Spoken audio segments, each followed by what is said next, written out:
Recording in progress. Se enreda en tu pelo, pero la liberas tú.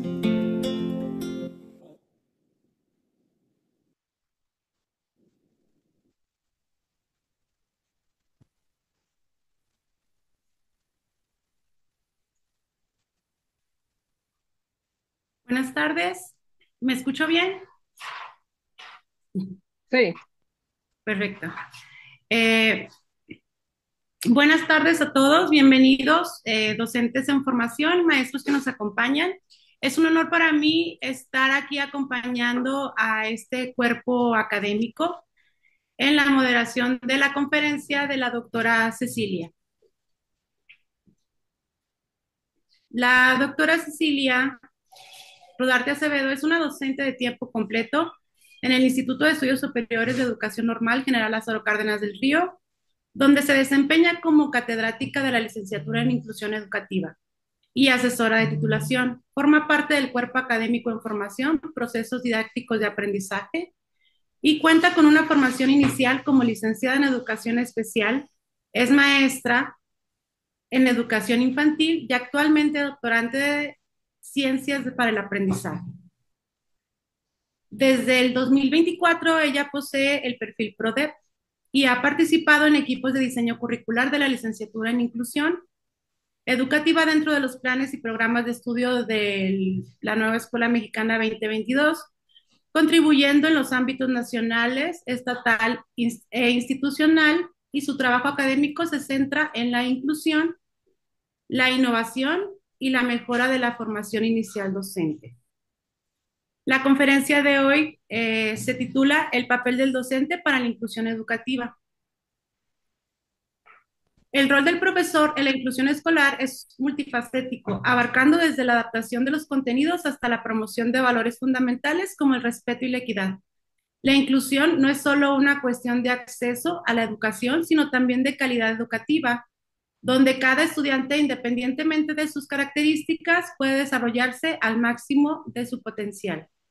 Este proceso de inclusión, liderado por el profesor, es una oportunidad invaluable para transformar las escuelas en espacios donde todos los estudiantes puedan crecer, aprender y contribuir a la sociedad. En esta conferencia se abordarán acciones para que el profesor sea capaz de promover la creación de culturas inclusivas, elaborar políticas educativas y desarrollar prácticas inclusivas en la comunidad escolar. El verdadero desafío está en crear comunidades educativas donde la diversidad no solo sea aceptado, sino celebrado. Le damos la bienvenida a la doctora Cecilia. Al final de su participación se abrirá la sesión de preguntas en las que todas podemos contribuir y cuestionar algún tipo de duda que tengamos y serán contestados por la maestra.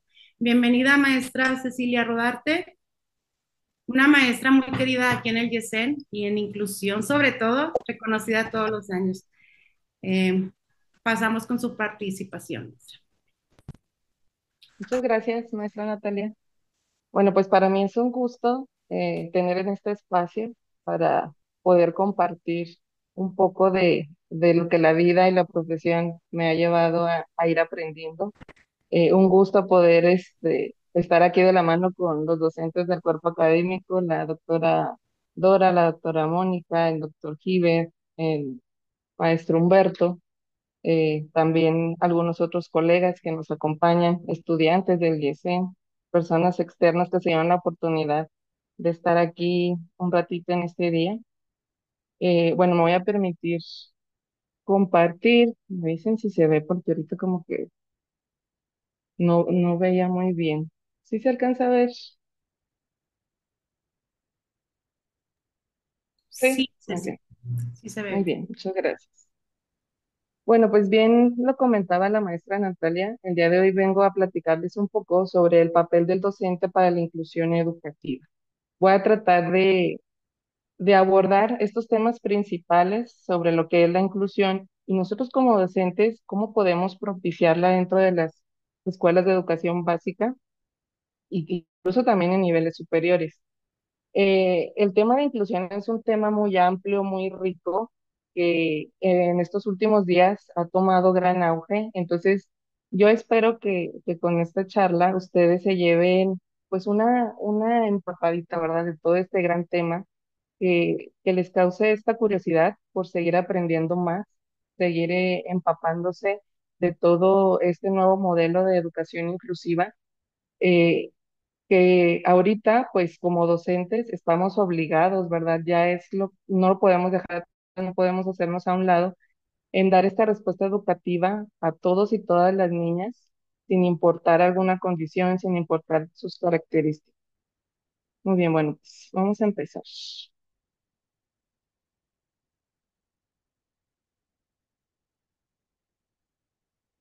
Bueno, pues para comenzar, me gustaría conocer qué entienden ustedes como inclusión educativa. Para eso les voy a pedir que escaneen este código. Es de un Menti. Les va a pedir que pongan ahí una o tres palabras de lo que para ustedes significa inclusión educativa. Entonces, si pueden escanearlo con su celular, en el teléfono, voy a compartir también acá la pantalla por si la cámara no les funciona, se pueden meter a menti.com y poner el código que me aparece aquí. Déjenme, ahí ya me salió, ¿verdad? A ver, esperen.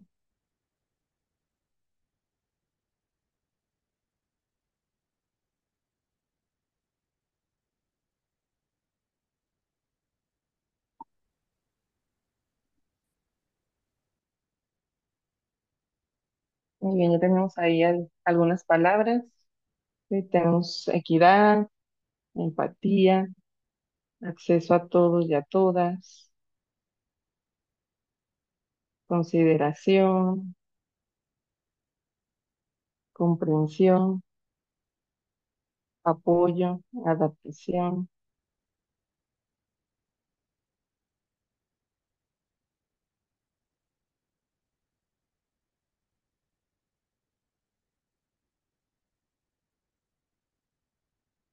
Igual también si se les complica, pueden ponerla ahí en el chat. Flexibilidad, respeto, muy bien. Garantía, solidaridad, justicia, todos dentro,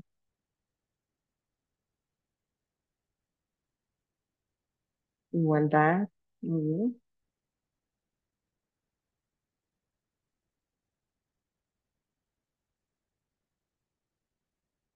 Voy a regresar ahora a la presentación.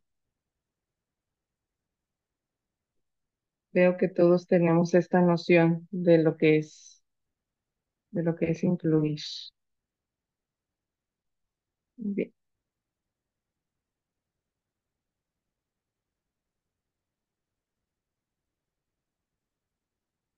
Bueno, pues vamos a abordar un poco este tema para estar todos sentados sobre los mismos conceptos. Bueno, ¿qué es inclusión educativa? Si esta inclusión educativa está basado en el enfoque de educación inclusiva, pero cuando invertimos estas palabras muchas veces pensamos que es lo mismo, ¿verdad? Educación inclusiva e inclusión educativa. Y sí se van muy de la mano, pero cuando anteponemos la palabra inclusión educativa, vamos ya más orientados a esta parte de la acción, a qué podemos hacer nosotros o qué hacemos o qué hace la sociedad para realmente llevar a cabo estos procesos en donde se le garantiza el derecho a todos los niños, a todas las niñas, de recibir una educación de calidad. ¿Sí? Inclusión educativa, como bien lo decía, está basado en este modelo de educación inclusiva, en donde independientemente de las condiciones de los niños, ellos puedan aprender y desarrollarse en igualdad de condiciones con estos principios de equidad y de justicia, en donde vamos a darle a cada uno lo que necesita para que pueda estar en esa igualdad y pueda acceder al aprendizaje, pueda acceder a la educación, al igual que todos los demás. La inclusión educativa se puede también conceptualizar como un enfoque educativo, donde estamos buscando, como bien lo decía, garantizar el acceso, la participación y el éxito de todos los estudiantes.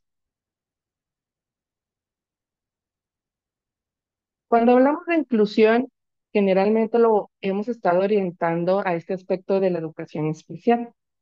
Y sí tiene sus raíces o se empieza a gestar en esta parte cuando eh, desde hace tiempo se empezó a ver a esta población que presentaba alguna discapacidad, que la veíamos distinta, se empieza a gestar en cómo poder brindar atención, ¿verdad? Pero vamos a ir viendo cómo ha ido evolucionando este término de inclusión, en donde ya no solamente va a ser esta atención a personas con discapacidad, sino la educación que brindamos a todos y todas los alumnos.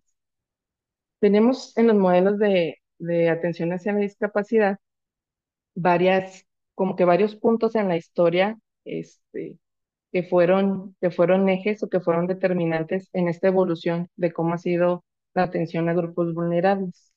Está esta primera etapa que era la era preindustrial, en donde se tenía un enfoque moral o religioso, en donde antiguos, pues poblaciones consideraban que cuando había una persona con discapacidad era porque era un castigo de Dios, que algo había hecho mal la persona, ¿verdad? Entonces estaba mucho esta parte de excluir, ¿sí? Tú eres distinto a mí, no cabes, incluso en muchas poblaciones antiguas llegaban hasta asesinar a personas que nacían con algún tipo de discapacidad. Luego, durante el siglo XIX, donde empieza a institucionalizarse más la educación especial, empiezan a hacer este modelo clínico médico en donde se buscaba dar atención, pero se veía la discapacidad como si fuera una enfermedad, como algo que tendría que rehabilitarse.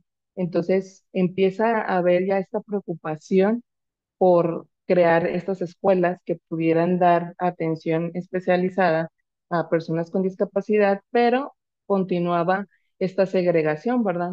Estaban las escuelas que atendían a niños con discapacidad y estaban las escuelas que llamábamos regulares. Eh, Posteriormente, en el principios del siglo XX, que empiezan los primeros movimientos por los derechos humanos, ya por los años 1970, 1975, en el 82 empiezan a haber diversas convenciones que abordan esta parte de los derechos de las personas con discapacidad.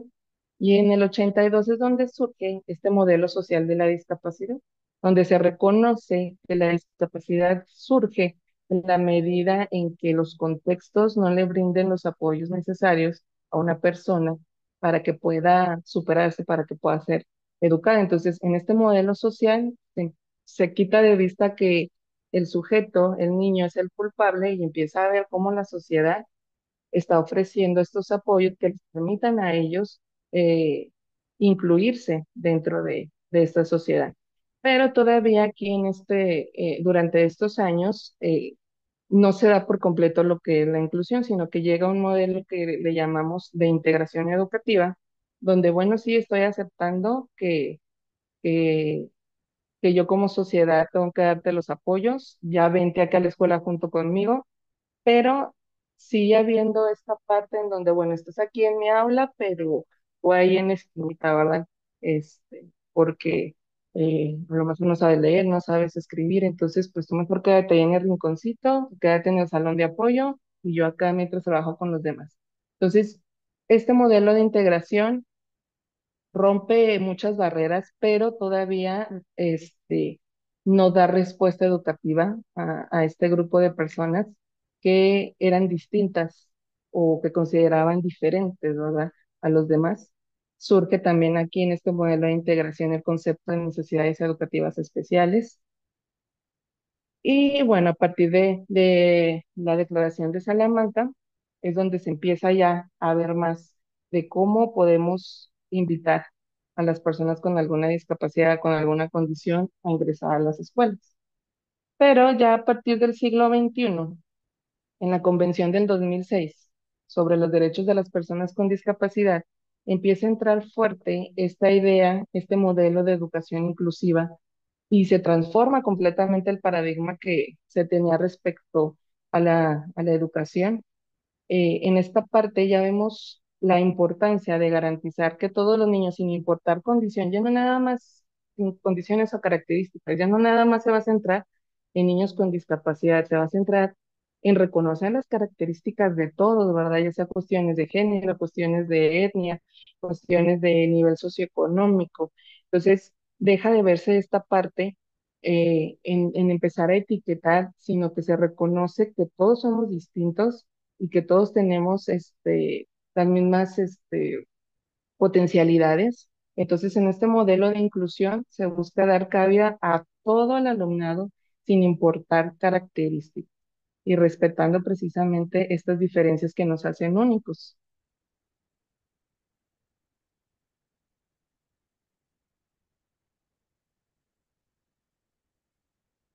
Y entonces, pues bueno, ahí es en donde empieza lo bueno para el maestro, ¿verdad? Entonces, ¿cómo le hago ya cuando viene todos los niños con distintas características a estudiar a la escuela?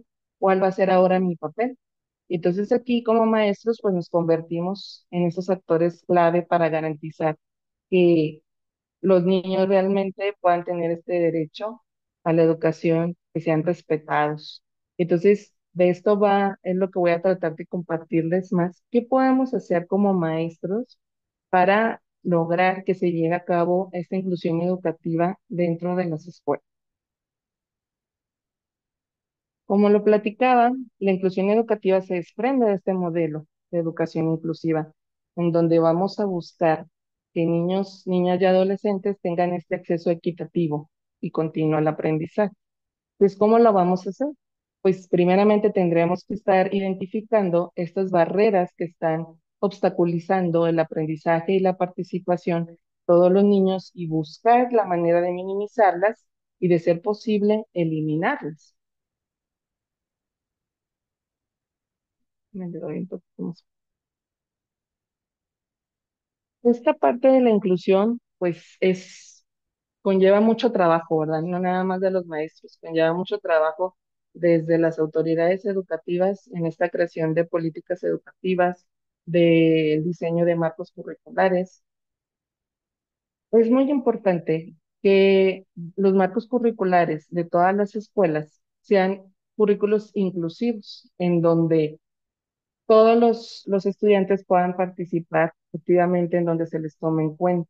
Y entonces, ¿cómo podemos buscar que que todas las escuelas, que los marcos curriculares, que el papel del docente pueda favorecer estos climas de inclusión? Pues bueno, ahí hay un manual, una guía, que fue desarrollado en la UNESCO por Woody Ainscough, que se llama Índice de Inclusión. Esta guía nos maneja varias dimensiones que se evalúan para determinar qué tan inclusivo es una escuela. Entonces, a partir de estas dimensiones, me va a permitir yo ir guiando en cómo se pueden ir favoreciendo esta parte de creación de culturas inclusivas, de cómo se puede elaborar políticas educativas y cómo podemos desarrollar prácticas inclusivas. Estas tres dimensiones son las que nos maneja el índice de inclusión y en donde esta guía nos ayuda a identificar cómo las escuelas o los maestros podemos cumplir o no con diversos tipos de indicadores que nos permite realmente decir si somos inclusivos, qué nos falta para ser realmente inclusivos. Bueno, pues vamos a empezar con la primera dimensión, que es cómo podríamos crear culturas inclusivas. ¿A qué nos referimos primero por culturas inclusivas? Una cultura inclusiva, pues esta es crear una comunidad escolar que sea segura, acogedora, colaboradora, estimulante, donde cada uno es valorado y donde la base fundamental es que todo el alumno pueda lograr su mayor nivel de logro. Sí, esta cultura inclusiva va a permear la manera en que una escuela se organiza, en que una escuela ve a sus alumnos y les ofrece las oportunidades necesarias para que puedan participar, que puedan acceder. Y esto va muy de la mano con lo que nos platicaba el maestro Jorge hace un momento en su presentación. Él nos hablaba de la mentalidad de crecimiento y de la mentalidad fija.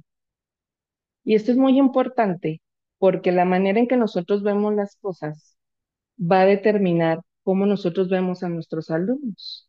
El maestro Jorge ahí nos platicaba características de una persona con mentalidad de crecimiento, ¿verdad? Es aquel que piensa que es bueno en algo, pero que puede ser mejor. Tiene este deseo constante de aprender, está consciente que sus talentos pueden llevarse a un siguiente nivel, asume retos y es abierto a los cambios. Y una persona con mentalidad fija siempre está muy polarizado. Soy bueno o soy malo para esto y punto. Se queda nada más con talentos innatos. Yo así nací, ya no puedo aprender nada más. O sea, por vencido con facilidad, no intenta hacer las cosas y evita afrontar desafíos y cambios. Entonces, este tipo de mentalidad que nosotros como personas tenemos va a influir mucho en la mentalidad de cómo somos como maestros. Entonces, ¿cómo sería un maestro con mentalidad de crecimiento? Un maestro con mentalidad de crecimiento va a ver en sus alumnos un mundo de posibilidades. Él va a creer que sus alumnos pueden ser todavía mejores. Ellos ven que todos sus estudiantes pueden aprender, pero para aprender van a necesitar tareas desafiantes, tareas potentes, tareas estimulantes. Y entonces va a trabajar sobre ello para que sus alumnos puedan ir aprendiendo más. En cambio, un maestro con mentalidad fija siempre va a estar pensando que el éxito de sus alumnos es en relación al tipo de inteligencia que tiene, al coeficiente intelectual que tiene o al talento con el que nació. Entonces, pues de ahí no va a salir, ¿verdad? Eh, si ven a los niños listos, pues los niños siempre van a ser listos para su interpretación. Entonces, ellos eh, piensan que estos rasgos van a estar predeterminados por la genética o el entorno. Reina, Y ya ve, entonces Reina. su mamá es muy lista, él también va a ser muy inteligente. O no, mira que él viene de allá de un contexto donde hay mucha delincuencia, va a ser igual un drogadicto, un ratero, ya mejor ya ni le hagan nada. Entonces, el tipo de mentalidad que tenemos va a determinar las oportunidades que le vamos a dar a nuestros niños o a nuestros alumnos. Por eso tan importante el hecho de qué mentalidad poseemos nosotros, porque de eso va a depender mucho esta cultura que nosotros tengamos para poder propiciar ambientes inclusivos. Y entonces, ¿cómo debería ser un ambiente dentro de esta cultura inclusiva? Pues deberíamos como docentes ser promotores de la empatía, del respeto, promover el trabajo colaborativo, la interacción entre estudiantes. Ahí podemos ver este, a esta maestra cómo está regándole el cerebro a nuestros alumnos, ¿verdad? Como si fueran plantitas. Y en la medida en que nosotros vamos regando, vamos siendo sensibles a las necesidades de nuestros alumnos, pues es en la medida en que ellos van a ir floreciendo, en donde van a ir alcanzando su máximo potencial.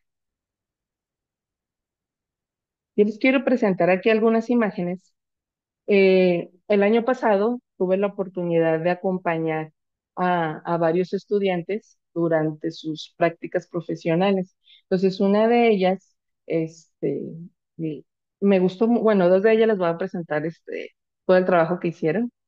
Eh, una de ellas estuvo trabajando en una escuela primaria, pero esta escuela primaria estaba en un contexto muy complicado, mucha delincuencia, los alumnos ya no tenían expectativas de seguir estudiando.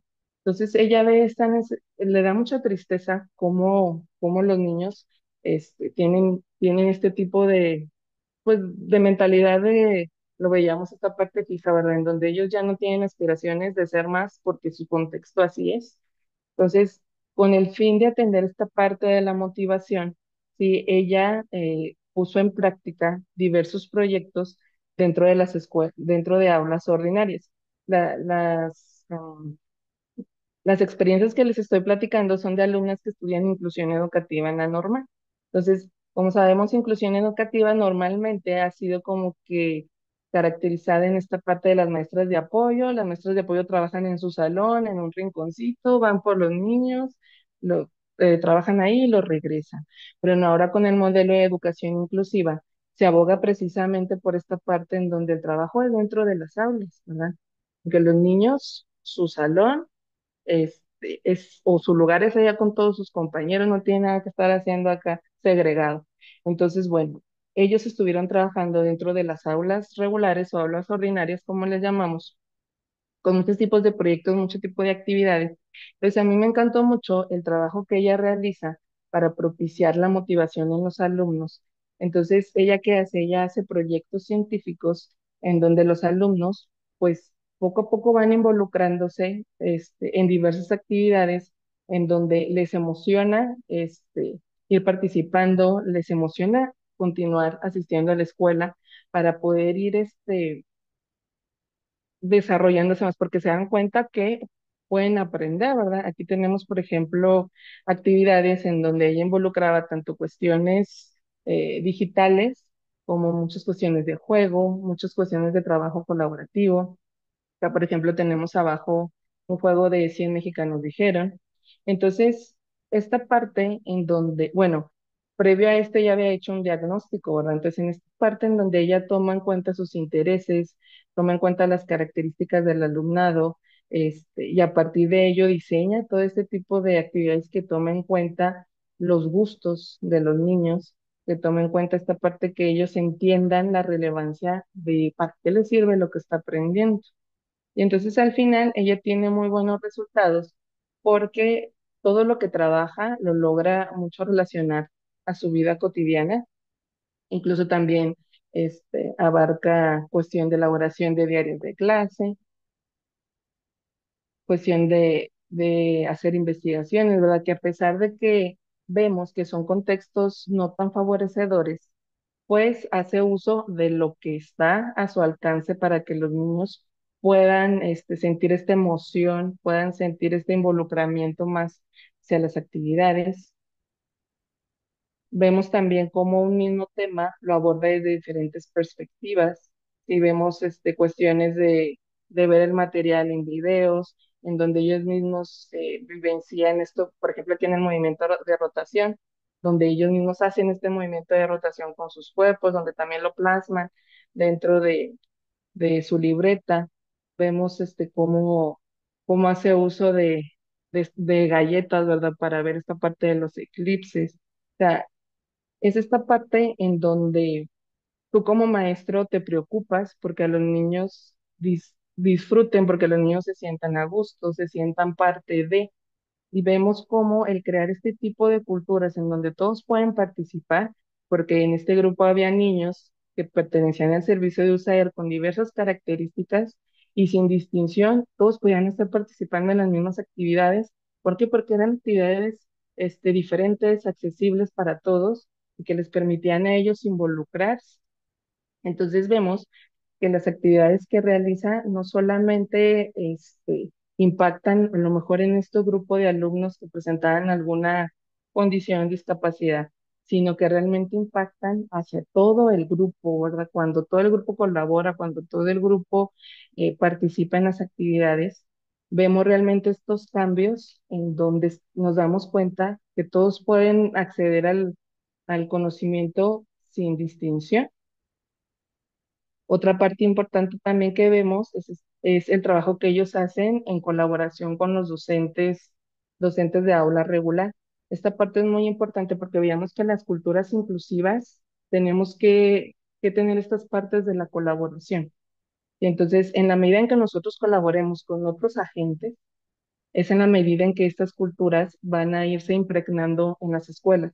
Solemos ser a veces muy individualistas o muy egoístas con nuestro trabajo y no nos damos cuenta que el trabajar de la mano con un compañero va a fortalecer esta experiencia que nosotros podamos brindar a nuestros alumnos. A lo mejor un maestro es muy bueno para determinado tema. Ven, te invito, ven, trabaja con mi grupo, explícales o de la mano vamos a trabajar para que en lo que yo explico, tú ayúdame a retroalimentar a determinado niño. Entre los dos vamos diseñando estas planeaciones que permitan ir eh, o que permitan que ningún niño se quede atrás, que según las características de cada uno puedan ir accediendo a este aprendizaje. Entonces, eso es un trabajo muy bonito que logró ella realizar, que no solamente se quedó con el trabajo con los niños, también se llevó el trabajo con los docentes.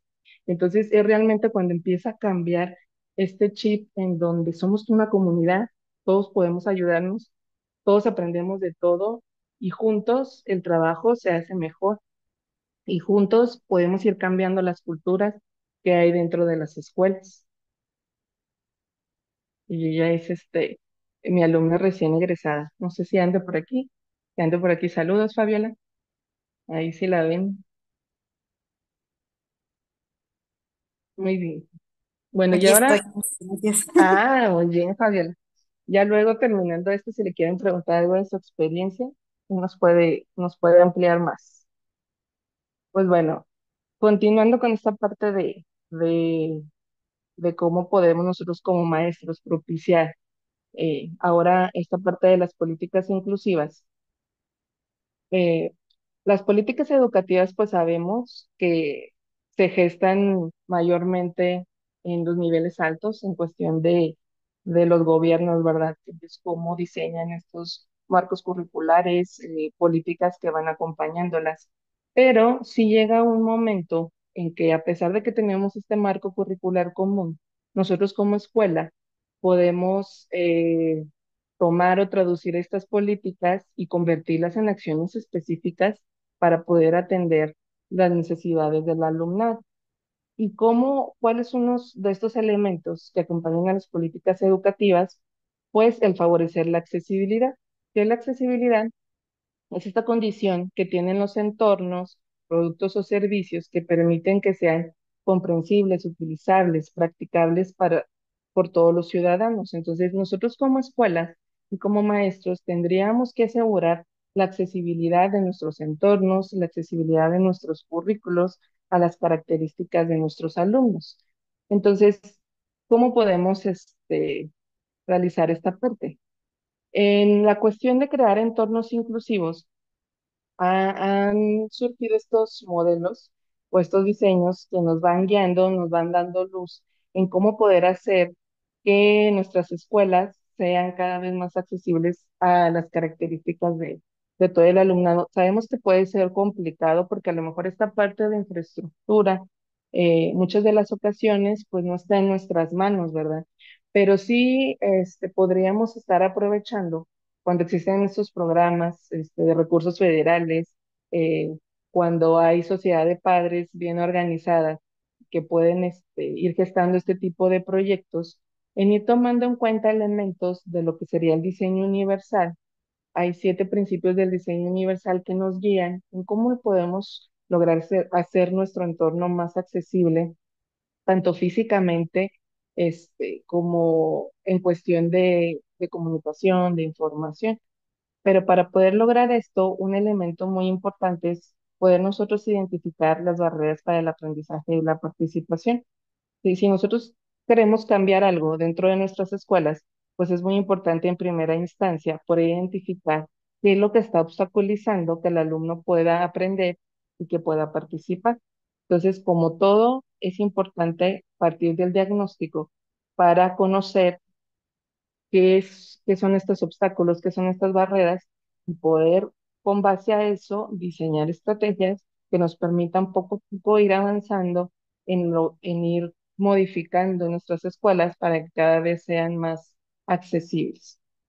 Dentro de estas barreras que podríamos identificar, eh, hay diversas clasificaciones, pero atendiendo a esta parte del índice, vamos a revisar esta clasificación que se alinea con estas dimensiones del índice de inclusión. Podemos tener barreras culturales, donde veíamos que va muy de la mano con las ideas, las creencias, los comportamientos que tenemos toda la comunidad escolar respecto a determinada situación, ¿verdad? A lo mejor esta creencia de que puede ser una creencia de que ese niño nunca va a aprender, entonces eso va a obstaculizar cómo yo le voy a ofrecer o voy a diseñar experiencias de aprendizaje. Que va de la mano con las barreras actitudinales, la actitud que tenemos, interés, desinterés hacia brindar situaciones enriquecedoras de aprendizaje, barreras ideológicas. En la cuestión de políticas, este, pues aquí tendremos también nosotros que identificar de qué manera la normatividad y las legislaciones actuales van a regir la vida educativa de las instituciones. Sí, de qué manera los marcos curriculares comunes o los lineamientos eh, permiten o no que todos los niños puedan acceder, puedan permanecer, puedan participar. Y tenemos también las barreras prácticas que van muy de la mano con lo que hacemos los maestros dentro de las escuelas, ¿sí? Tanto cuestiones didácticas que va de la mano con los procesos de enseñanza y aprendizaje, como cuestiones de accesibilidad en los aspectos físicos de infraestructura de nuestras escuelas que les impiden el acceso a los niños. Por ejemplo, aquí nos podemos topar, mejor que en mi escuela, hay una niña con silla de ruedas, pero no hay rampas, las puertas son muy angostas, no cabe la silla de ruedas.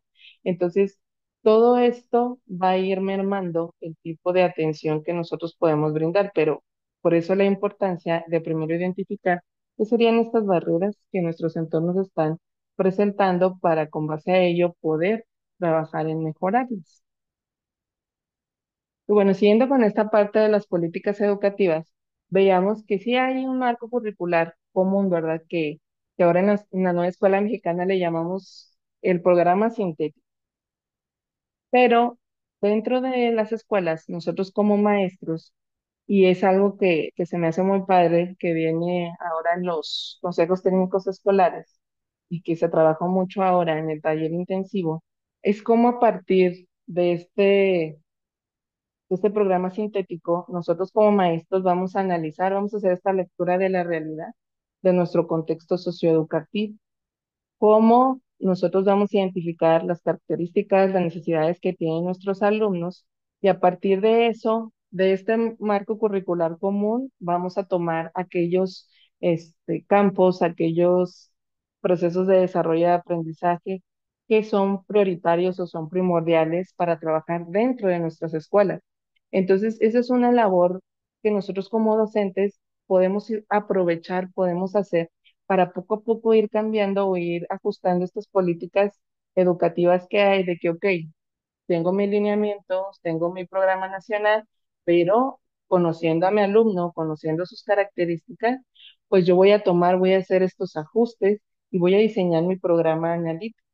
Entonces, el diseño de programas analíticos hoy en día, a través del codiseño, está permitiendo que ahora realmente el currículo responda a las necesidades contextuales de cada una de las escuelas. Entonces, me ha tocado ver escuelas que han trabajado sus programas analíticos como se debe, ¿verdad? Con la participación de todos los docentes, con diagnósticos muy certeros. Entonces, esto les ha permitido realmente ir propiciando experiencias enriquecedoras para todos los niños. Pero también me ha tocado ver, conocer escuelas en donde realmente no le han tomado la importancia que tienen estos procesos, en donde se sienten a realmente a identificar estas barreras, que se sienten realmente a ver qué necesitan sus alumnos. Entonces, es algo que en muchos lugares se está desaprovechando y como maestros, yo sí es algo que los invito a que no se lo brinquen, no se lo salten, porque de esta parte de cómo lo nacional lo aterrizas al contexto, es lo que te va a permitir que las puertas se vayan abriendo cada vez más al alumnado, a las características que tiene ese niño en particular de tu escuela, de tu salón, de tu comunidad. Pues bueno, platicábamos de estas fases de cómo de lo sintético pues va aterrizando a lo analítico, ¿verdad? La importancia del trabajo, volvemos otra vez a la importancia de los colectivos docentes, esta parte del trabajo colaborativo. En la medida en que empecemos a trabajar más de la mano con nuestros compañeros, van a ir pudiéndose crear mejores condiciones para que todos los niños puedan aprender. Pero si continuamos aislados y trabajando cada quien o en nuestro salón, sin hablarle al compañero, difícilmente vamos a ir avanzando en este tipo de climas inclusivos, en este tipo de culturas colaborativas. Y pues bueno, la última de las dimensiones y la que más nos atañe a nosotros como maestros, que es de lo que hacemos día a día, es el desarrollar las prácticas inclusivas, ¿verdad? Y lo que también nos cuesta un poco más de trabajo.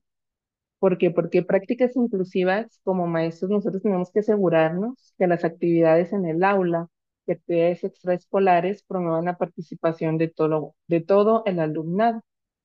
Entonces, es aquí en donde donde entran también las cosas complicadas, ¿verdad? Tenemos grupos heterogéneos en donde algunos pudieran presentar características muy específicas, algún tipo de condición, diversidad de género. Entonces, ¿cómo hacerle para que realmente todos se involucren y todos participen y todos aprendan? Y eso es en donde la mayoría de las ocasiones nos da mucho miedo entrarle. Pero vamos a ver ahí algunas herramientas que podemos utilizar como maestros para poder dar respuesta a todo esto que nos encontramos. Pues bueno, sabemos que el papel del docente hoy en día es ser un facilitador, ¿verdad? ¿Y qué implica ser un facilitador? Pues implica crear ambientes de aprendizaje inclusivos, implica diseñar estrategias de enseñanza diversificada, implica llevar a cabo evaluaciones auténticas y formativas.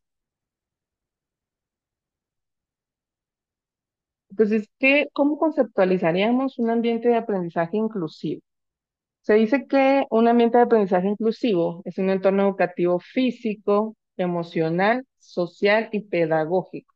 Fíjense que no nada más hablamos de una área, sino que hablamos de estas cuatro, ¿verdad? Físico, emocional, social y pedagógico, donde todos los estudiantes, sin excepción, tienen las mismas oportunidades de aprender, participar y desarrollarse plenamente, independientemente de sus características personales, sociales, culturales o de aprendizaje.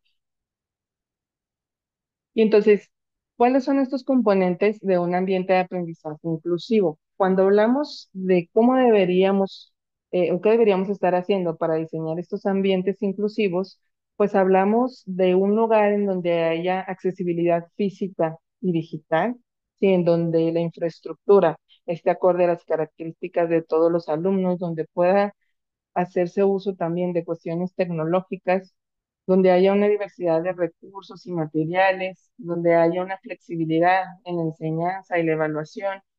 Veamos esta parte de la importancia de que haya un clima de aula positivo, respetuoso, un lugar en donde todos los estudiantes participen, en donde haya colaboración entre docentes, familias, donde haya sobre todo también una formación y desarrollo profesional como maestros. Y entonces aquí es en donde empiezan a entrar ya nuevos elementos, nuevos estudios, nuevos enfoques de cómo ir propiciando estos ambientes de aprendizaje inclusivos. Y dentro de todos estos modelos, estos enfoques, entra lo que son las aulas diversificadas. Las aulas diversificadas se les llama a todas aquellas aulas que son capaces de dar respuesta a las necesidades del alumnado. Entonces, ¿cómo podríamos nosotros como maestros crear estas aulas diversificadas? Hay varios elementos que los vamos a ver eh, de manera muy concreta para poder ir puntualizando qué como maestro podemos ir haciendo dentro de nuestros salones. Uno de los principales elementos, el primero es diseña con cuidado la instrucción en torno a principios, habilidades y conceptos básicos. A veces los maestros se han perdido mucho en querer terminar libros completos o que aprendan todo de todo. Cuando nosotros, bueno, vamos a ir haciendo memoria. Si ustedes recuerdan, cuando estudiaban en secundaria o en prepa, vieron infinidad de temas, pero realmente no nos aprendimos todo por completo, ¿verdad? Sino que solamente resaltan aquellas habilidades, aquellos conocimientos muy específicos, muy prioritarios, principios, conceptos básicos, y esos son los que se nos quedaban más grabados porque son los que usábamos. Entonces, parte de este mismo principio, o sea, no es necesario ver todo de todo. Tú como maestro, dentro de este tipo de aulas diversificadas, tendrás que hacer esta selección, por eso la importancia ahora del programa analítico. ¿Qué es lo más relevante que tu alumno tiene que aprender? ¿Qué es la habilidad más necesaria que requiere? Y sobre eso diseñar la instrucción. No estresarte porque no aprendieron todo lo que decía el currículo que tenía que aprender. No identifica qué es lo que realmente necesita tu alumno, cuáles son esos conceptos básicos de ese campo, qué es lo que tiene que aprender y sobre eso enfócate en estarlo trabajando. Otro de los elementos es que una aula diversificada contempla las diferencias de los estudiantes, donde la enseñanza y la evaluación son inseparables porque reconocemos que continuamente se tiene que estar haciendo este seguimiento de qué es lo que están aprendiendo, es, qué es lo que no, qué hay que modificar, qué hay que cambiar. Otro elemento es esta parte de modificar contenidos, procesos y productos. Esta parte de los modificar contenidos es precisamente esto, cuando vamos a agarrar nada más estas partes elementales o vamos a cambiar a lo mejor con, con estos niños no voy a llegar hasta el 1000, voy a llegar hasta el 100, ¿verdad? Esta parte de los procesos, de cómo voy a ir modificando, voy a ir diversificando para que tengan distintos tipos de actividades. Esta parte también de los productos, cómo a lo mejor, según las características de los niños, pueden hacer una variedad distinta de productos, pero ahorita lo vamos a ir revisando. Y entonces esta modificación de contenidos, procesos y productos se sugiere que se haga respecto a tres elementos: la aptitud, el interés y el perfil de aprendizaje. Pero para esto volvemos otra vez a la importancia del diagnóstico. Nosotros tendríamos que estar conociendo la aptitud que tienen todos nuestros niños, cuáles son sus intereses y cuál es su perfil de aprendizaje, cómo es que ellos asimilan o adquieren mejor la información, por qué tienen gusto, qué les interesa, cuáles son sus mayores habilidades. Entonces, por esto la importancia de darnos el tiempo de conocer a cada uno de nuestros alumnos, porque si nosotros no los conocemos, difícilmente vamos a poder hacer estas modificaciones y pues tal vez nuestras estrategias van a tardar en impactar, que realmente no conocemos cómo es el cerebro de nuestro alumno. Un quinto elemento es que todos los estudiantes participen en tareas adecuadas para ellos. Esta parte de la inclusión educativa implica mucho aceptar, valorar el nivel, las características que tienen nuestros alumnos, valorar para qué son buenos, ¿sí? Tener esa expectativa de que todos pueden seguir aprendiendo más, que siempre estemos dando estas oportunidades para que ellos sigan desenvolviéndose, perdón.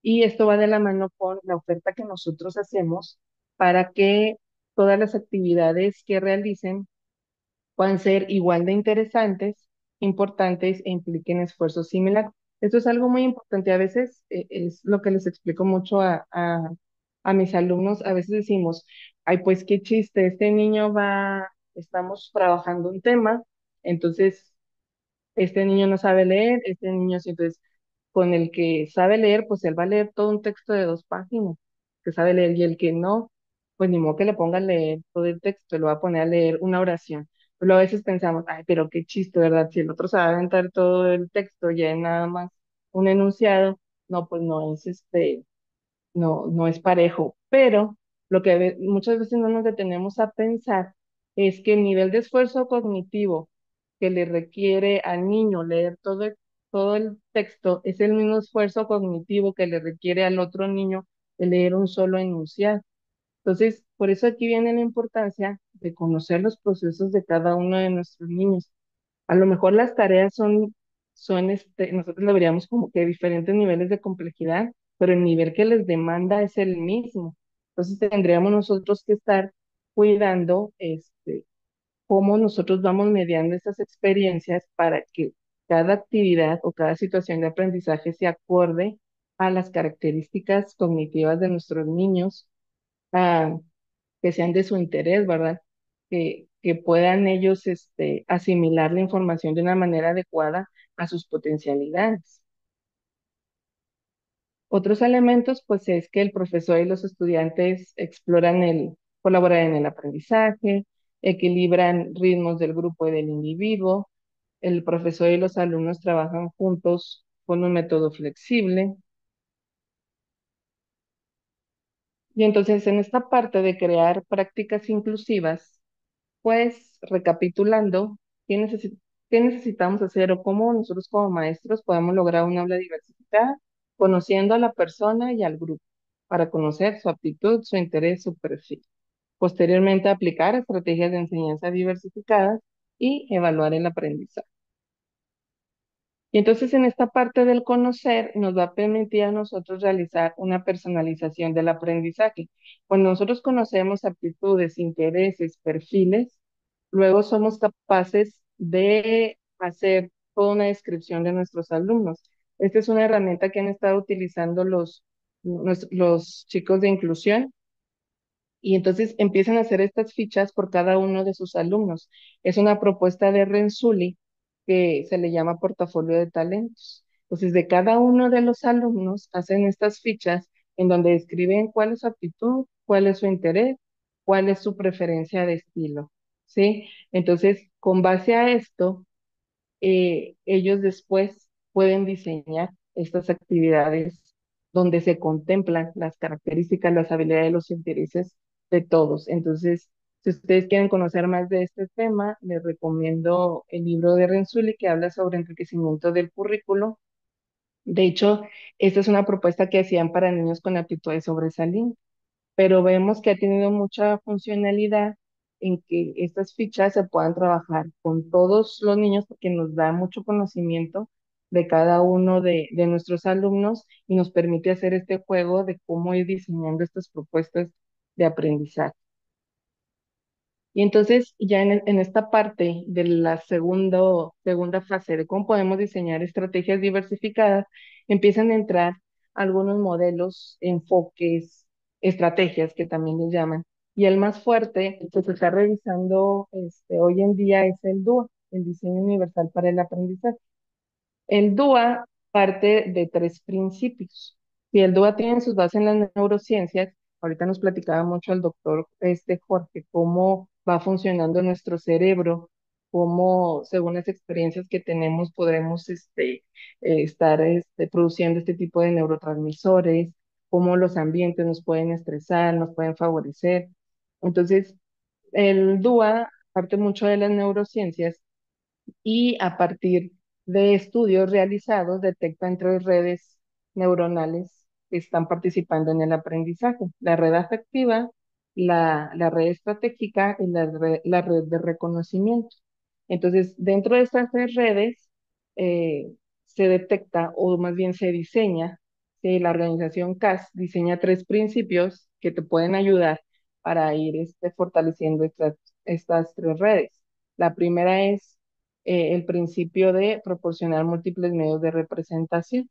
Aquí es tú como docente, eh, puedes, la misma información que les vas a dar a tus alumnos, es importante que tú la puedas presentar en múltiples formatos, que a lo mejor les va a presentar a través de un video, de un texto escrito. ¿Por qué? Porque aquí que nosotros vamos a buscar favorecer todos estos estilos que pudieran tener los niños para asimilar la información, todos estos intereses que pudieran tener. Entonces, el tema que vamos a llevar, vamos a tratar de presentarlo en diferentes medios de representación para que, según las características de nuestros niños, a lo mejor unos son buenos aprendiendo con el video, otros son buenos aprendiendo con la lectura. Entonces, al ofrecer estas múltiples opciones, tú estás asegurando que todos los niños puedan acceder al conocimiento que se está trabajando. Otro de los principios es proporcionar múltiples medios para la acción y la expresión. En esta parte va orientado a qué apoyos les vas a dar a los niños para que ellos puedan hacer las actividades que, que tú les estás demandando, esta parte de la acción. Y si tenemos un niño con ceguera, a lo mejor él va a necesitar la máquina Perkins, etcétera. A lo mejor un niño con algo, un tipo de parálisis cerebral o dificultad motriz, va a necesitar a lo mejor algún lápiz adaptado, tableros de comunicación. Y entonces, es esta parte en donde tú tienes que tener en cuenta y proporcionar estos múltiples medios para que ellos puedan hacer las actividades que tú les estás propiciando, pero también para que ellos puedan expresar lo que han aprendido. Entonces, de esta forma, tú les das oportunidad en que ellos expresen lo que aprenden según su aptitud, según su perfil, según su interés, de múltiples formas, ¿verdad? A lo mejor aquel niño lo va a expresar a través de una canción, otro niño lo va a expresar a través de una maqueta, otro niño lo va a expresar a través de una exposición.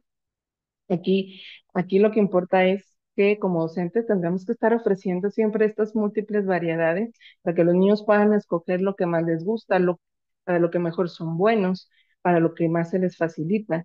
Y el último principio, proporcionar múltiples medios de compromiso y participación, es la manera en que tú vas a ir guiando a tu alumno para que vaya entendiendo la relevancia que tiene el aprender lo que está aprendiendo, en donde él encuentra esta motivación por involucrarse dentro de las actividades. Entonces es esta parte de cómo nosotros les vamos a presentar las actividades, en cómo nosotros vamos a buscar que ellos entiendan cuál sería la utilidad que pudiera tener de lo que están aprendiendo. Esta parte de desarrollar la motivación en los niños. Bueno, me voy a adelantar un poquito acá, que ya lo estuvimos revisando, al no colgarme tanto el tiempo. Bueno, aquí tengo ay, otro video de otra de las alumnas que acaba de egresar de la licenciatura en Inclusión Educativa. Entonces, ella también hizo un trabajo extraordinario en esta parte de cómo lograr diversificar su aula, su clase. Igual, docente de inclusión educativa, no se quedó solamente en su salón de apoyo, sino que ella trabajó dentro de las aulas regulares, ordinarias. Ella también hace al principio este diagnóstico, entonces identifica inteligencias de los niños a partir de las inteligencias múltiples de Gardner, identifica intereses, y a pesar de que también su jardín de niños no está en un contexto muy favorecedor, ¿verdad? Porque también había situaciones ahí de delincuencia. Entonces, ella, a pesar de todo esto, logra diseñar proyectos muy bonitos en donde todos los niños, participan y se involucran. Y aquí en este grupo había niños de muchas, características, ¿verdad? Niños, con trastorno de espectro autista, niños con dificultades severas de comunicación, niños con discapacidad intelectual, niños que por sus contextos pues a lo mejor eh, no tenían esta como que eh, culturas no tan ricas, ¿verdad? Entonces, les voy a poner rápido nada más como que videito dura unos segundos para que vean un poquito de todo lo que ella hizo.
Muy bien, entonces, bueno, si se fijan, podemos ver ahí mucho interés en los niños, ¿verdad?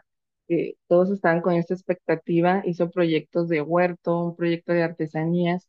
Entonces, a mí me da mucho gusto, me tocó llegar a verla trabajar y cómo realmente tú no veías distinción en los niños, o sea, realmente todos estaban participando, incluso a veces ni identificabas niños que pudieran estar etiquetados con alguna condición o característica, porque todos estaban trabajando, todos estaban participando. Entonces, esta importancia de tomar en cuenta las características de todos, de llevar materiales para todos, las artesanías no nada más se quedó en una artesanía, no, diferentes artesanías, vamos a ver qué les gusta más hacer. Entonces, es esta parte en donde eh, la importancia de conocer a nuestros niños, de conocer qué les gusta, de no coartarles esta parte en donde ellos puedan explorar, puedan seguir desarrollándose a su máximo potencial. Y otra parte, fíjense que me gusta mucho resaltar, es esta parte, sigue permeando mucho el trabajo colaborativo. Yo considero que que aparte de todas las habilidades que ella tenía como docente, al igual que su otra compañera que les presenté, mucho del éxito que tuvo es por este trabajo colaborativo que hacía con los maestros. Si se fijan ahí, siempre había, ella nunca estaba sola, ella trabajaba de la mano con con el maestro de aula regular de ese grupo, intercambiando roles en ciertos momentos de la clase. Incluso ahí también veíamos la participación de docentes de todo el jardín de niños. Acá, por ejemplo, me tocó ver cómo llegaban los maestros de otros grupos con todos los niños y veían cómo toda la exposición que hacían. Entonces, por eso volvemos a esta parte importante de cómo la comunidad va a ser una pieza clave para esta creación de culturas inclusivas, de inclusión educativa. Si no trabajamos en comunidad con otros docentes, con padres de familia, incluso ella hizo mucho trabajo con padres de familia, difícilmente vamos a lograr crear estos contextos accesibles para todo el alumnado. Y bueno, ahí les presento a nuestra exalumna, no sé si anda por aquí, si anda por aquí, un saludo, Ana. Este, muy buen trabajo que realizó el ciclo pasado. Estoy, gracias. Ah, ahí está Ana también. Igual si al final tienen alguna pregunta de su experiencia, ahí que nos platiquen. Y bueno, y vamos ya rápidamente a esta última parte. Ya veíamos que cómo vamos a crear estas prácticas inclusivas, conociendo a nuestros alumnos, diseñando estas actividades diversificadas y la última parte es evaluando, ¿verdad? Una evaluación formativa, una evaluación auténtica. ¿Y qué implica este tipo de evaluación? Pues que sean evaluaciones donde se les valora a los estudiantes en actividades que imitan situaciones de la vida real, que porque buscamos que realmente lo que los niños aprendan, lo apliquen para resolver problemas que enfrentan el día a día, para todos estos desafíos que viven cotidianamente. Entonces, dentro de esta evaluación auténtica, pues va de la mano con la evaluación formativa. Esta evaluación en donde no nos vamos a centrar nada más en la calificación. De hecho, las culturas inclusivas ya van eh, van alejándose cada vez está más de la idea del promedio, ¿verdad? Que el promedio ya no es determinante o ya no debería ser una parte esencial de las escuelas, sino que la evaluación debería de centrarse en lo que cada uno de los alumnos va aprendiendo y debe ser un proceso muy personal, y en donde el alumno tenga que competir contra sí mismo. Yo, ¿cómo estoy ahorita? ¿Qué sigue? ¿Qué voy mejorando? A mí no me importa lo que haga mi compañero. El alumno tiene que ver su propio proyecto, su propia trayectoria de vida y ir evaluándose conforme a su propio crecimiento. Entonces, una evaluación formativa pues ya no va a estar centrada nada más en la calificación, sino que va a estar tomando en cuenta todo el proceso. La evaluación va a ser un medio, no un fin. Y dentro de este tipo de evaluaciones, pues la importancia de acompañarlo con autoevaluaciones para que el propio alumno vaya dándose cuenta cómo puede ir mejorando, qué le falta. Una evaluación compartida en donde tú, no, tú como docente puedes incluso apoyarte de otros actores para hacer este tipo de evaluaciones. De hecho, Ana tuvo la oportunidad de hacer ese trabajo en donde realizó la evaluación de los proyectos de la mano del docente de aula regular. O sea, no nada más era su visión, era la visión de los dos actores que intervenían directamente en la educación de ese grupo. Procesos de coevaluación, donde entre pares pueden ir evaluándose, ¿verdad? Y dándose retroalimentaciones de cómo ir mejorando. Bueno, pero veíamos que una pieza clave para que se pueda ir dando todas estas transformaciones hacia escuelas cada vez más inclusivas, pues es que nosotros como docentes tengamos esta formación continua, ¿verdad?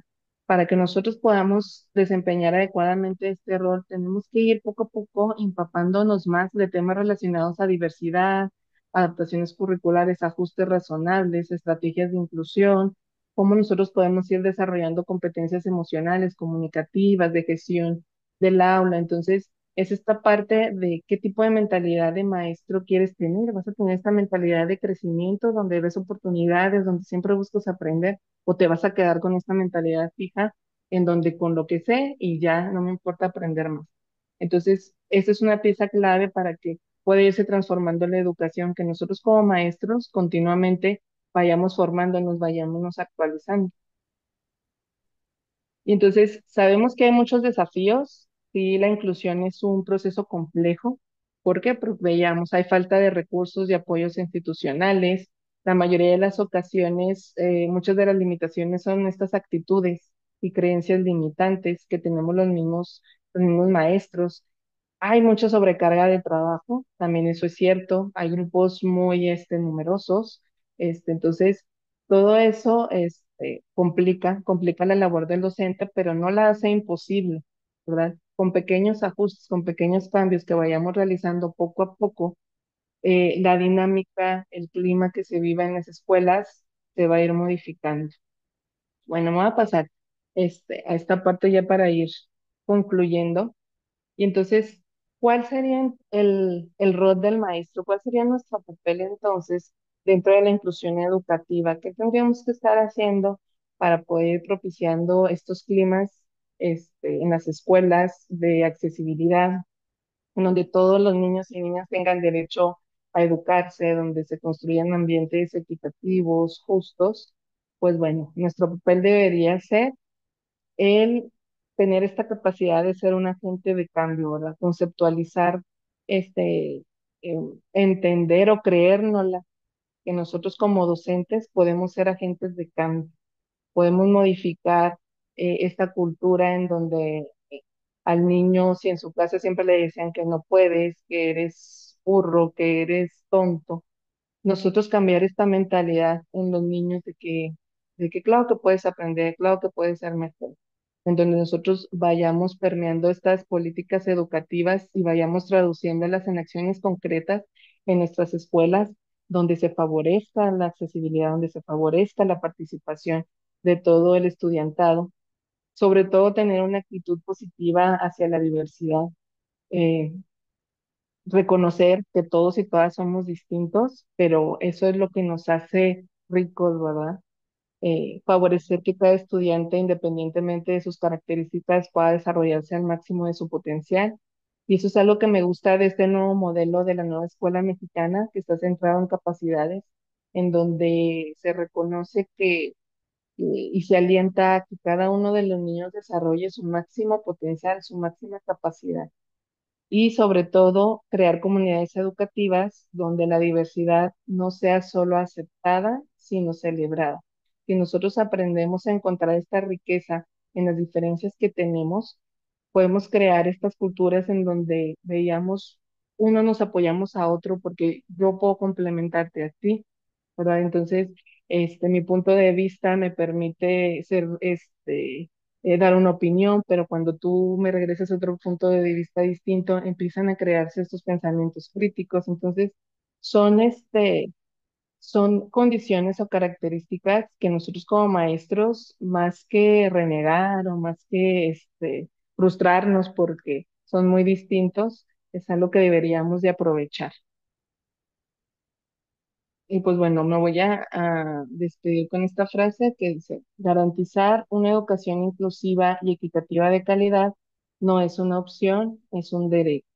Entonces, nosotros como maestros eh, tenemos la obligación de hacer cumplir este derecho hacia los niños y las niñas en garantizar que la educación que nosotros brindamos, ofertamos en las escuelas sea realmente inclusiva, equitativa, en donde todos puedan acceder, permanecer, participar, aprender. Y pues bueno, con esto me estaría despidiendo. Les agradezco este espacio donde puedo compartir un poco sobre este gran tema de la inclusión. Espero que se hayan quedado al menos con algunos elementos básicos y como decíamos, hay que seguirnos actualizando, capacitándose, porque esto está para quedarse, ¿verdad? Entonces, tenemos esta obligación como maestros de seguir buscando nuevas formas en que nuestros niños se sientan parte de la sociedad. Y muchas gracias, pues es- me imagino que un espacio para preguntas, comentarios. Bueno, muchas gracias, doctora Cecilia. Mi reconocimiento por enriquecernos con este tema tan importante que es la inclusión, así como lo decía usted ahorita, es uno de los principios rectores de la Ley General para los Derechos de las Niñas, Niños y Adolescentes. Entonces, por eso es tan importante, porque nos corresponde como sociedad y como docentes ejercer este derecho de la inclusión. Vamos a pasar a la ronda de preguntas, participación, aportación que quieran dar alguno de los integrantes de este foro. Quien guste puede levantar la mano o escribir en el chat. ¿Nadie?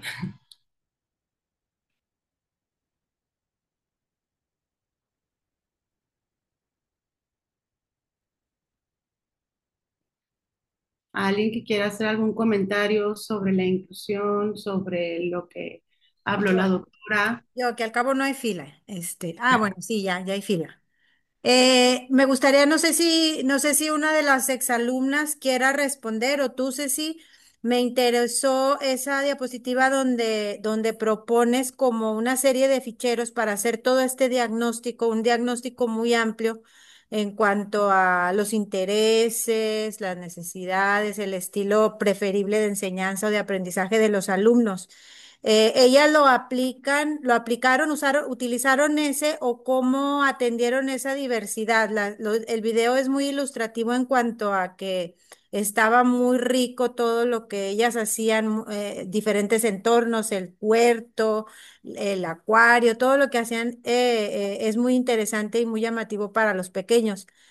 Pero me interesa conocer acerca del diagnóstico, si utilizaron ese que nos presentaste y si nos lo pudieran compartir luego.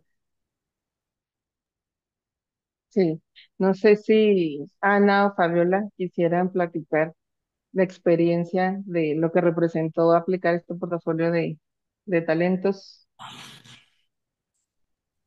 Bueno, en mi caso yo utilicé el portafolio de talentos, lo apliqué mediante test, cuestionarios. Como dice la maestra Ceci, pues es muy, muy padre y pues satisfactorio porque vas conociendo las posibilidades, los estilos de aprendizaje que tienen cada alumno.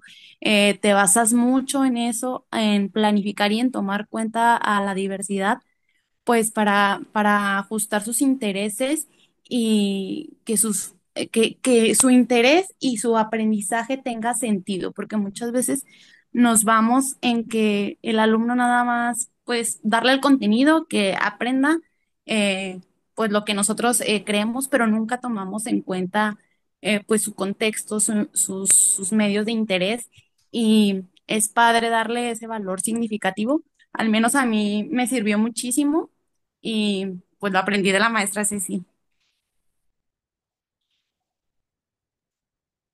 ¿Qué es Ana? Sí, Fabiola. Sí, la decimos más Fabiola. Bueno, sí, de hecho, para llevar a cabo este portafolio, pues sí es una serie de instrumentos, ¿verdad? Porque evalúas tres aspectos: aptitud, intereses, perfil. Entonces, la aptitud, esa la puedes identificar a lo mejor con los exámenes de diagnóstico de los niños, donde empiezas a conocer la competencia curricular o qué habilidades son buenas. Esto de la mano con instrumentos, pero también puede ser con la observación. En estos espacios donde tú vas viendo cuál es el desempeño del niño, qué ritmo de aprendizaje trae. En cuestión de los intereses, pues tan fácil como es preguntarle al niño qué te gusta. Entonces, esta parte de sistematizar, algunos aplicaron cuestionarios, otros con el diálogo, en donde ellos contestaban qué es lo que más me gusta, qué tipo de actividades realizo. Entonces, esta parte en donde ellos te van diciendo, este, pues es de lo más sencillo, ¿verdad? Porque platicando con ellos como uno se da cuenta cuáles son sus afinidades, sus intereses. En cuestión del perfil de aprendizaje, pues es esta forma en cómo asimilan la información. Entonces, para eso, algunos utilizaron esta parte de cuestionarios de estilos de aprendizaje, mucho también cuestión de observación, en donde veían de qué manera aprendían mejor, incluso también preguntándoles a ellos, porque esta parte del perfil es cómo te gusta expresar lo que sabes, qué te gusta hacer más, te gustaría expresarlo a través de dibujos, a través de dramatizaciones. Entonces, muchos de esta información se llena pues, en esta plática que tienes con el niño, muy directamente en esta observación que realizas, pero la diferencia es de que pues lo vas sistematizando y vas creando esta ficha descriptora de cada niño que al final te permite a lo mejor hacer agrupaciones o te va a ayudar a ofrecer estas opciones distintas según los intereses que encuentras o los tipos de habilidades que hay. Gracias.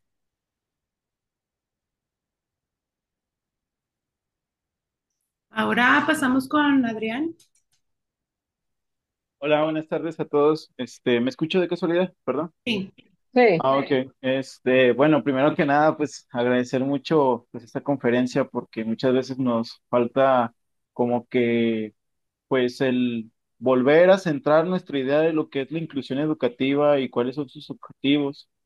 Muchas veces nos saltamos muchas situaciones que son muy importantes y pues casi siempre cuando se trata de inclusión educativa, pues la maestra Ceci nos hace como entrar en razón de todo lo que debemos de sobrellevar y de lo que todo lo que tenemos que pasar.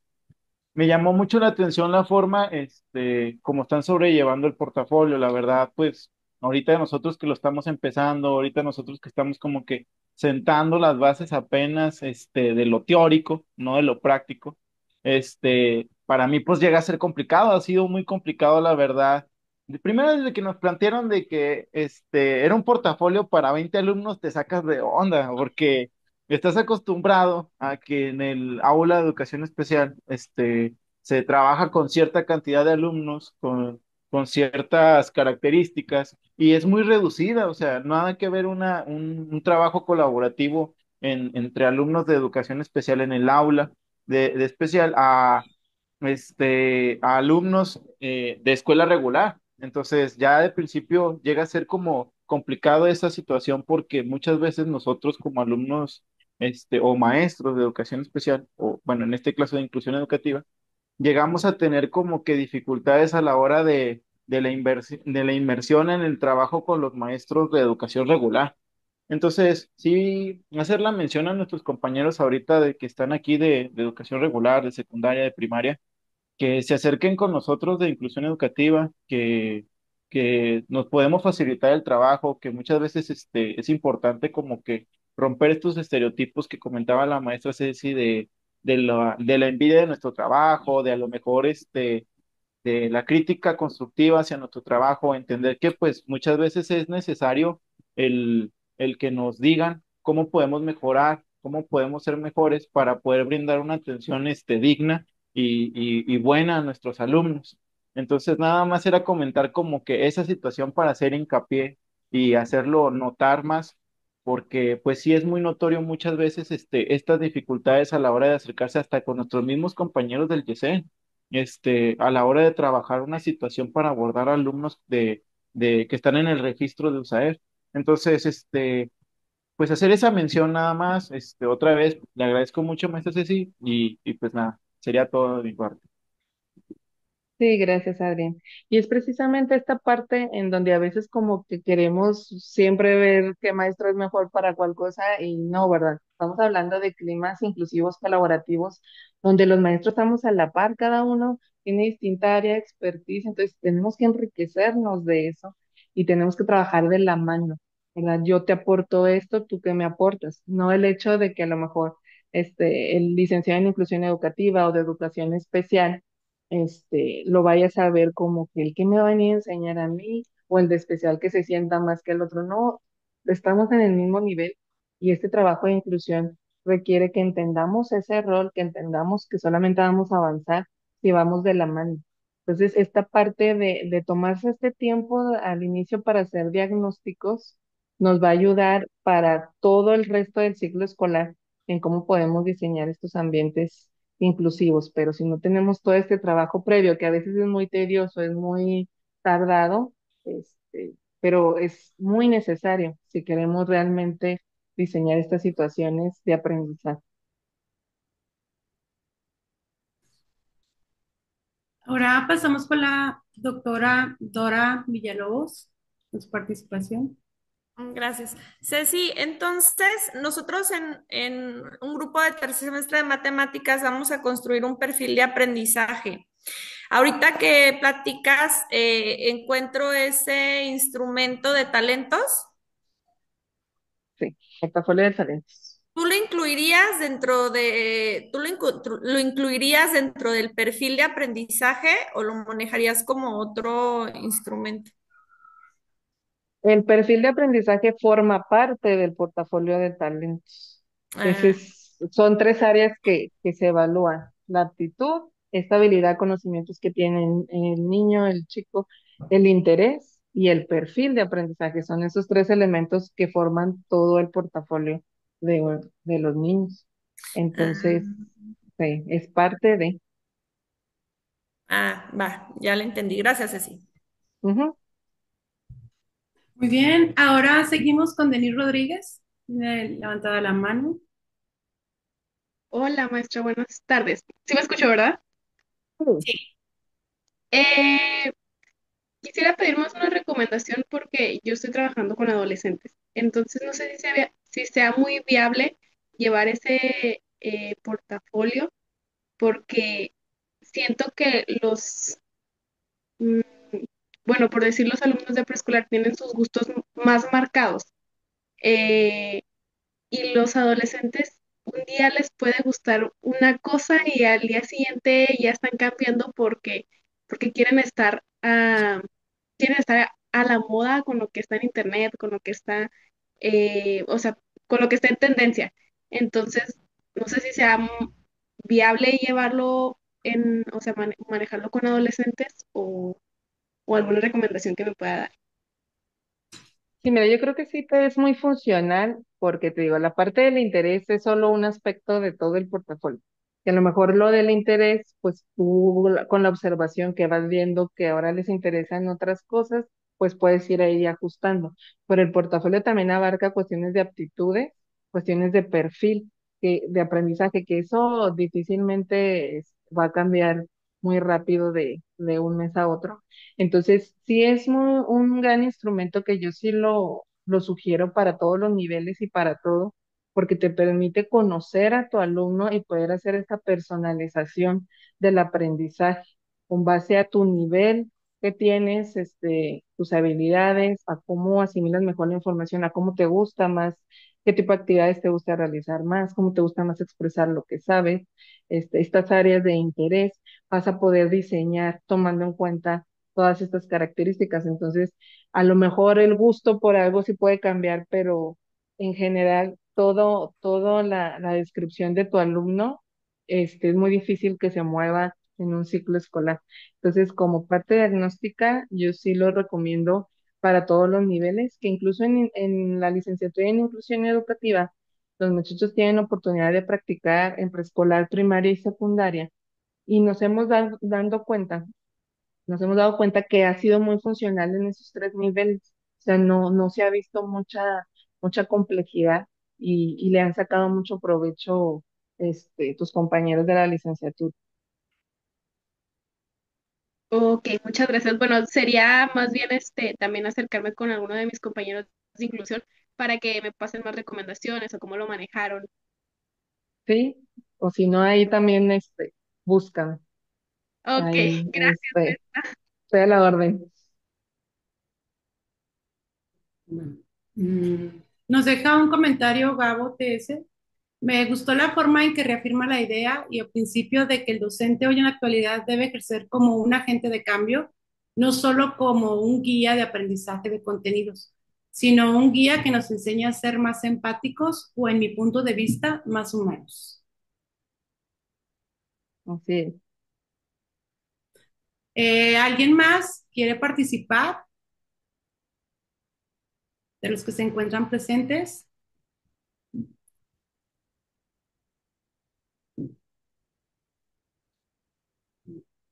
Bueno, quiero felicitar a la doctora Cecilia por su tema y su aportación aquí para todos.